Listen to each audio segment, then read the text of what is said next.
Tous les jours, toute l'actualité internationale, c'est sur France Info. Fin d'après-midi, dans le village de Hassan Cham, les démineurs font exploser la 3e maison de la journée pour éviter de se faire piéger par les engins explosifs. Les événements. C'est la première fois que la coalition s'en prend à des installations pétrolières. L'intention, c'est d'assécher la principale source de financement. L'actualité du jour. Nouveau coup de bluff ou vrai changement de stratégie. Première étape de cette nouvelle initiative, donner une dernière chance aux négociations. France Info.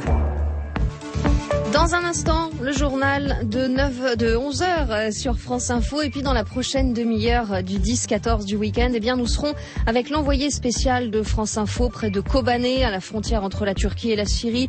La ville kurde étant partie aux mains des djihadistes de Daesh. L'ONU redoute un massacre. Des centaines de civils se trouvent toujours, en effet, dans cette ville. Nous serons donc avec l'envoyé spécial de France Info, Philippe Randé. 11h sur France Info. Et c'est le journal de Franck Noblesse. Bonjour Franck. Bonjour. Le Gard n'en finit pas avec les intempéries. Des trompes d'eau tombées cette nuit encore sur le nord et l'ouest du département. La foudre s'est même abattue sur la gare de Nîmes. On fait le point avec la préfecture du Gard dès le début de ce journal. La fin des sacs plastiques pour 2016. Un chèque énergie pour des foyers modestes pour payer les factures d'énergie. Les députés ont siégé toute la nuit. Gros plan sur la rénovation des logements. C'est un chantier énorme.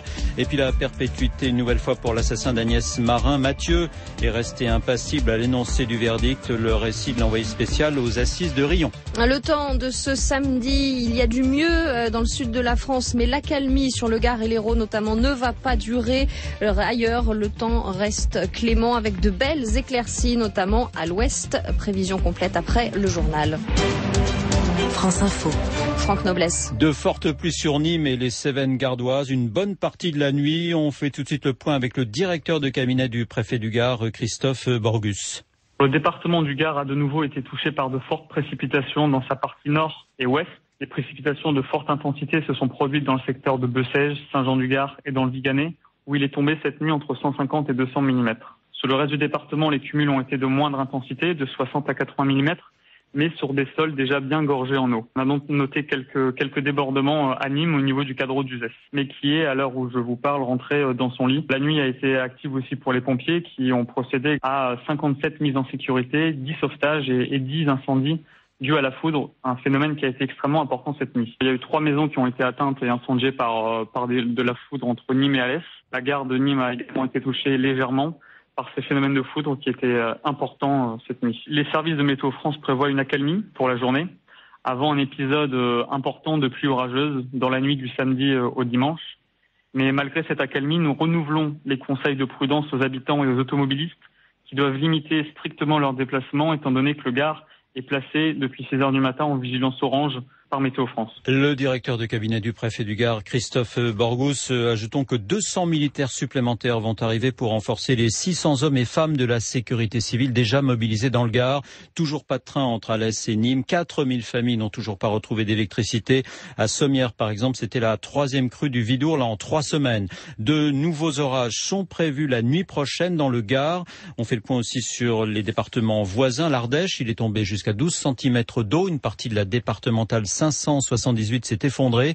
Dans la Drôme, une centaine de foyers sont toujours privés de courant. Dans l'Hérault, la dépression a frôlé Montpellier, mais s'est vite évacuée. Au total, 4 départements restent à l'heure où nous parlons en vigilance orange, le Gard, la Lozère, l'Ardèche et l'Hérault. 11h03 sur France Info, les sacs plastiques hors la loi en janvier 2016 et puis un chèque énergie pour les foyers modestes. Oui, quelques députés ont donc siégé toute la nuit sur les bancs du Palais Bourbon pour examiner le projet de loi sur la transition énergétique. 64 articles au menu. Avant le vote global, ce sera mardi en première lecture. Le chèque énergie va donc aider les ménages modestes pour payer les fournisseurs ou financer les travaux destinés à économiser de l'énergie. Une mesure qui concerne plus de 11 millions de personnes. Alors comment peut-on économiser de l'énergie? Eh bien en rénovant les logements, nous explique Anne-Laure Barral. Le logement, c'est 45% de nos consommations d'énergie et c'est 18% de nos émissions de gaz à effet de serre. C'est donc là que la transition énergétique peut le plus rapidement se voir. La loi prévoit donc des allègements fiscaux pour les ménages qui s'engagent dans des travaux comme refaire une façade ou un toit avant la fin de l'année prochaine. Ségolène Royal veut accélérer pour qu'il y ait vite des artisans qui travaillent dans ces chantiers et que les factures des habitants baissent si leur logement est mieux isolé. Mais encore faut-il pouvoir avancer l'argent de ces grands travaux. La loi prévoit que les régions puissent être tiers financeurs pour les ménages modestes. Et sans interdire la vente de logements trop gourmands en énergie, elle augmente les droits de mutation lorsqu'ils sont mis sur le marché, histoire d'inciter les propriétaires à ne pas laisser leurs locataires dans des passoires thermiques. Enfin, elle crée un chèque énergie pour les ménages précaires, quels que soient leurs moyens de chauffage, une façon d'étendre les tarifs sociaux du gaz et de l'électricité au fioul et au bois. Les sacs plastiques, il en a été question donc à l'Assemblée cette nuit. Les sacs plastiques à usage unique vont disparaître en 2016. Ils finissaient souvent dans la nature, les rivières, les océans. Leurs remplaçants seront recyclables dans les composts à domicile. Ils seront à base de matière organique, amidon de maïs ou de pommes de terre. Le coût d'un sac de ce type passerait de 0,5 centimes à 3 ou 4 centimes. 3 notaires mis en examen en Lorraine pour avoir escroqué de futurs propriétaires de maisons et appartements à Cutry, en Meurthe-et-Moselle. Les constructions n'ont jamais été terminées. Les 52 propriétaires ont perdu chacun 340 000 euros. Le promoteur a fait faillite. Le chantier, truffé de malfaçons, n'a pas pu trouver de repreneur. Et en plus, la commune de Cutry a rasé le lotissement et demandé aux propriétaires de payer les 150 000 euros de travaux de démolition. La perpétuité, une nouvelle fois pour l'assassin d'Agnès Marin. Le jeune homme a été condamné hier soir à la perpétuité, comme en première instance il y a 16 mois. Mathieu, qui était rejugé en appel pour le viol et le meurtre de la jeune fille au Chambon-sur-Lignon en 2011, mais aussi pour le viol de Julie dans le Gard en 2010. Le jeune homme qui est resté impassible à l'énoncé du verdict des assises de Riom. Olivier Vidal était à l'audience.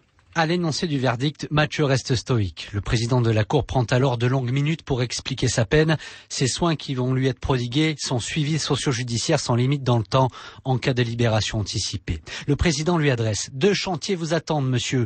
Prendre conscience de la gravité de vos actes et vous donner les moyens de devenir un citoyen digne. Car Mathieu, pendant 2 semaines, a montré tout l'inverse. Il a parlé, ce qu'il n'avait pas fait lors du premier procès, mais pour décrire ses actes avec minutie, presque avec satisfaction, évoquant un état d'euphorie après l'assassinat d'Agnès, des prises de parole et une attitude en général qui ont bouleversé encore plus la famille Marin qui assistait au débat. Le jeune homme est malade, mais son discernement était total lorsqu'il a commis ses actes, des actes d'une extrême gravité, a qualifié la Cour, expliquant le rejet de l'excuse de minorité.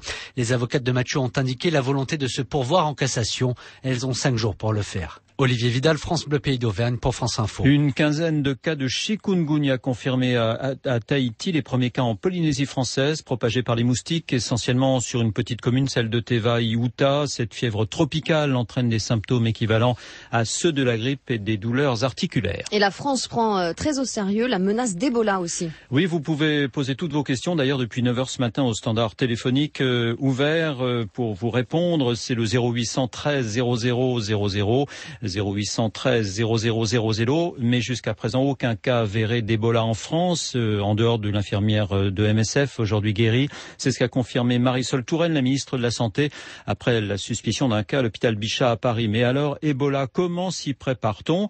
Eh bien, il se transmet par les selles, la diarrhée, les vomissements, les sueurs, il est mortel. Comment faire face si un cas suspect était détecté? Illustration en Loire-Atlantique au CHU de Nantes, où l'on est paré, semble-t-il. Pascal Boucherie. Le SAMU 44 est équipé depuis le mois de mai. Des kits ont été achetés dès les premiers cas d'Ebola en Afrique. Et aujourd'hui, il y a suffisamment de combinaisons étanches, masques, lunettes et gants pour protéger l'ensemble des personnels du CHU de Nantes amenés à entrer en contact avec d'éventuels malades. Ils sont placés aux urgences dans les différents centres de consultation à chaque point d'entrée et ils ont déjà servi. Le docteur Emmanuel Bernigaud. Sur les urgences, je pense que les kits ont dû être mis, 3 ou 4 fois, quoi. Car si aucun cas d'Ebola n'a été confirmé, il y a eu des suspicions. Les cas suspects, il y en a eu en gros une douzaine de cas suspects qui ont été infirmés, ne serait-ce que par simplement le classement épidémiologique, depuis en fait cet été, sur le département. 12 cas suspects depuis cet été, 12 fausses alertes. La consigne pour les voyageurs en provenance de Guinée-Conakry, Sierra Leone, Libéria, Nigeria et République démocratique du Congo, c'est d'appeler le 15 lorsque 3 semaines après leur retour, ils présentent une fièvre supérieure ou égale à 38 degrés. Si un cas d'Ebola a été détecté en Loire-Atlantique, les consignes sont claires. Le patient est isolé, puis transféré par ambulance au CHU de Rennes, l'établissement de santé de référence le plus proche. Pascal Boucherie, France Bleu Loire-Océan pour France Info. Au Maroc, les autorités réclament depuis ce matin le report de la CAN face à ce risque Ebola, la Coupe d'Afrique des Nations qui doit commencer le 17 janvier. En Syrie, les djihadistes ont déjà pris 40% de Kobané aux portes de la Turquie. Les islamistes ne sont plus qu'à 1 kilomètre de la frontière. L'ONU redoute que les terroristes massacrent des civils, plus de 10 000 personnes, en majorité des personnes âgées piégées par la guerre, des combats de rue à l'arme automatique et aux obus de mortier. Les États-Unis tentent de convaincre la Turquie de s'engager militairement dans la lutte contre Daesh. Pas facile d'être grand, les marques habituelles ne fabriquent pas des produits adaptés. Pourtant, ce marché existe. 1 700 000 personnes concernées en France, plus d'1,80 m pour les femmes, 1,90 m pour les hommes. D'où l'idée d'un salon, le Salon des Grands, qui se tient à Paris jusqu'à ce soir. Reportage signé Sophie Auvigne. Au Salon des Grands, le ton est tout de suite donné. On tombe nez à nez avec un mannequin en robe de soirée, longue, très longue. C'est le principe. Béatrice Lévesque de la marque Bitol. Une tunique chez moi, ça fait la longueur d'une robe pour une femme d'1m65. Les Français gagnent 1 centimètre tous les 10 ans selon l'Institut français du textile et les marques ne s'y intéressent toujours pas. Et pour les chaussures, l'offre devient rare et chère à partir du 42 pour les femmes, 45 pour les hommes. La fabrication demande, il est vrai, de gros investissements. Philippe Ledelmat, gérant de Sac à Puce, fait fabriquer des chaussures femmes jusqu'au 48 et il les vend à Paris. Pour vous donner une idée, ça coûte 1 000 € par taille pour fabriquer un 43, 1 000 € pour un 44, etc.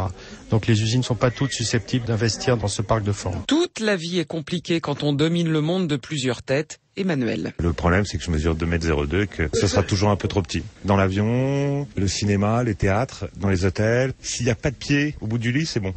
Sinon, il faut changer de chambre ou se mettre en biais. Mais ça n'empêche pas les grandes d'être coquettes et de mettre des talons comme les autres. On passe au sport, Franck, avec cette médaille de bronze pour un gymnaste français, Cyril Thomason.